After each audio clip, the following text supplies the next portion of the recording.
of a sluggish commute there.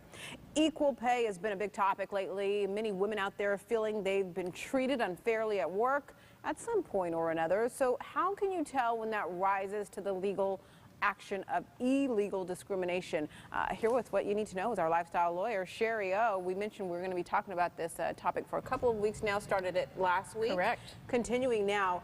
For starters, though, what laws are we talking about? Well, there are two primary federal laws. So you've got the Equal Pay Act, which is exactly what it says. It requires that men and women be paid equal rates for similar or substantially the same positions. Okay. And then you've got Title VII under the Civil Rights Act, which actually expands that to cover, in addition to pay, that men and women be hired similarly and promoted and fired, you know, all different types of employment actions. And it also expands the categories. So in addition to men and women, it includes religion and national origin and the other protected categories. And then you've got state and local rules, laws, which are generally sometimes even more rigid than the federal ones. Gotcha. So a broad range there. If you think you've been discriminated against, how can you be sure? Well, and that's a great question, because discrimination, what we would logically consider discrimination, can occur in the real world, but unless you meet what's called the legal elements, you're not going to be able to prove it in a court of law and win. So under the Equal Pay Act, for example, you need to show a man and a woman, you need to show substantially similar job, which goes to the responsibility and the skills and training and those types of things,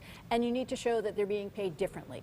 Under Title VII, you need to show that you were member of a protected class, that that you're qualified for your position, and that there was some kind of an adverse action where you were treated differently than someone who's not a member of a protected class. And without showing those elements, you're not going to win in a court of law, even if what happened in the employment situation really was discrimination. You need that proof there. Exactly. If the EEOC gets involved, what can that group do for you? Well, that's a good question, because the EEOC is not really the answer for everyone. So if you want to file a Title VII claim, you have to file with the EEOC first. The EEOC does have a really good assessment tool on their website. People can go to eeoc.gov and see if you're meeting those elements, and they also have a great mediation program. But the truth is, Halani, that over 100,000 discrimination and retaliation claims or charges were filed with the EEOC last year, but only a few hundred lawsuits were actually taken up by them. So if you want to sue, you're really on your own. Okay. All right, Shari. Thanks so much. Sure. We'll be talking about this topic again next week. Next week, you got it. Sounds good.